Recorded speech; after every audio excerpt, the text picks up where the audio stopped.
Hello boys and girls, we are here for the new save, the Aston story. We will call it the Aston story, not the Aston Villa story, and as you can see we have a very nice intro. Now let's roll into it. So like any save you are starting in Football Manager, there are very few things that you can actually change, because if you are looking at the finances, the wage budget is almost all of it spent. The transfer budget is not that high. You have a negative balance like we have now, and your staff department is fully staffed. Your squad, you have very few players that you can actually sell, very few things that you can actually change to make the team, the club better in the first season when you take over. So you need to start searching for what is the area that you can actually improve. And looking at this, I found the area here, and it's the staff. The staffing part needed a lot of improvement. We still have some spots there left that we need to recruit for: 1 coach, 2 performance analysts, 3 scouts. Yeah, we had 5 places for scouting free, and we already started to recruit. We still have 3 scouts to recruit, and this was the main area that I thought needed improvement. So if we go to the transfers, yeah, all of these things happened before I came out. Unai Emery was already the manager, so I replaced Unai Emery, and then I decided to have a mutual termination agreement with my assistant coach and the director of football. So I brought in a director of football, Sven Mislintat. You probably remember him. He was the chief scout at Arsenal and Dortmund, and most recently the director of football for Stuttgart.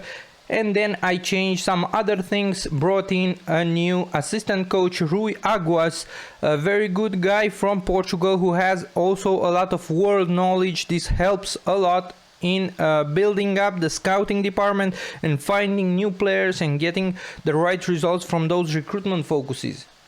Recruited also some recruitment analysts, performance analysts, sports scientists and so on, but also 2 scouts, Wolfgang Grobe or Wolfgang Grosse, I don't know exactly how you need to pronounce this. He used to be a scout for Bayern Munich for more than 20 years, so I think he's pretty good, has a very good knowledge of Germany, Austria, Switzerland. It's what I was looking for, because I want us to deep dive a lot in the bigger nations in Europe, like Germany, Portugal, Netherlands, why not Italy and so on, so that we are able to get those players in. The other one is William Santos. He used to be a chief scout at Palmeiras. Mladen Bartolovic from Sibalia. He doesn't have very good attributes, but he has very good knowledge of the Balkans and the Eastern Europe. Another one, it's Paulo Meneses, a Portuguese guy who has knowledge also of Brazil and some countries in the Southern Europe, some countries in South America, so very good world knowledge. Used to be chief scout at Sporting Betis and is now the chief scout of Braga in Portugal,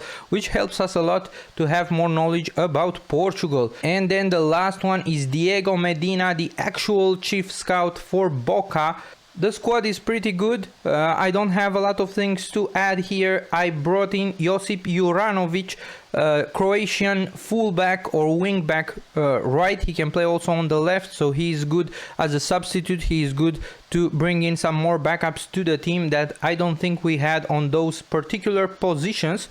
And going forward, we are not looking exactly to sell anyone. We are looking to keep the squad for this season as much as possible. The objective for this season will be to be as high as possible in the league. The season preview tells us we will be on 11th place. I'm not necessarily looking on 11th. I think 12, 13 is quite good, but the objective, the real objective that I want to do is be like in the top 9, top 10, something like this, so that we will be taken into consideration in the same kind of bracket with clubs like Newcastle, Leicester, West Ham, all of these big clubs that are right below the top 6. The Aston story, we are going to the match against Arsenal, the first match in Premier League. Well, the scheduling gods were not very nice to us, because we are to play Arsenal, Man City, Chelsea, Newcastle, Tottenham and Liverpool, all of them in the first 10 games in Premier League. Of course, we will have some cup rounds and stuff like this, but I think the first half of the fixtures, it's going to be much harder than the second one. So for this game and for the first few games, we are going with a defensive 3-4-3. We will play Catenaccio without using some of the most important attacking players like Leon Bailey, Danny Ings. They will be on the bench for these 2-3-4 games. So Arsenal is playing their usual 4-2-3-1 with Zinchenko in the middle of the park instead of Xhaka and Tierney on the left side. Well, we are playing this kind of defensive 3-4-3 or 5-2-3, however you want to call it. It's the first day of the season and we are excited to go and get into it. And the match just started, ladies and gentlemen.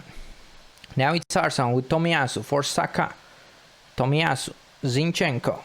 Long pass to Gabriel Jesus. Good first touch for Jesus, and Saka now scores there. Was it an offside? Maybe not, but what a move indeed. What a move for Arsenal. So the hosts here have 1-0 already. 12th minute. It was Zinchenko's pass. Then Gabriel Jesus, good first touch, and then for Saka, we weren't able to mark him. So they have a free kick and it's Odegaard with a cross there. Yeah, it was a cross. Now it's Saka. Saka pass to Gabriel. Now Thomas Partey with a shot. It's blocked there and Mings manages to cover. It was a deflected shot. Now Watkins misses the header there. And it's Tomiyasu. Tomiyasu for Saka. Was it offside? But we are able to recover. And now a ball to Oli Watkins. Oli Watkins on his own. Back pass to Digne. Digne, a pass to Mings. Mings on his own. A run from Mings. Let's see. Now, a pass to Bednarek. And now Ramsdale comes out. Insecure and it's now Coutinho. Oh, hits the crossbar. What a chance did we have there with Coutinho hitting the crossbar. Ramsdale made a big mistake there. And now it was a free kick, but pretty poor shot from Coutinho. Tomiyasu. White, now Zinchenko. They are passing the ball. Now a long ball from Zinchenko to Saka.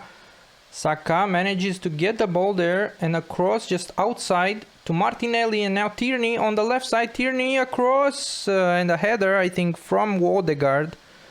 But it's Emi Martinez there recovering the ball very well.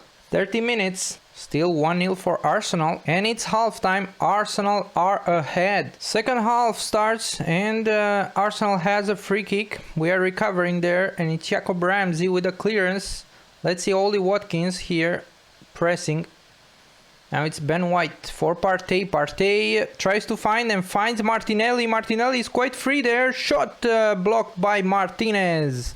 Very good, Martinez. And now, oh, Zinchenko tried a curl shot, but the ball just went above the crossbar.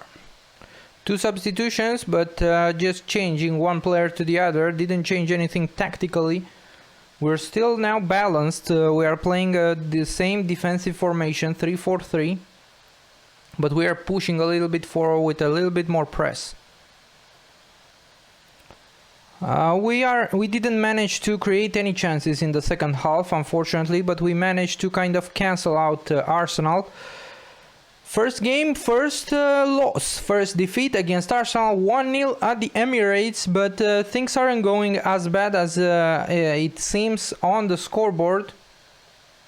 We managed to get 4 shots on target and we managed to create 0.81 XG against an Arsenal that is already a team built up, so it's their second season or I think third season with Mikel Arteta.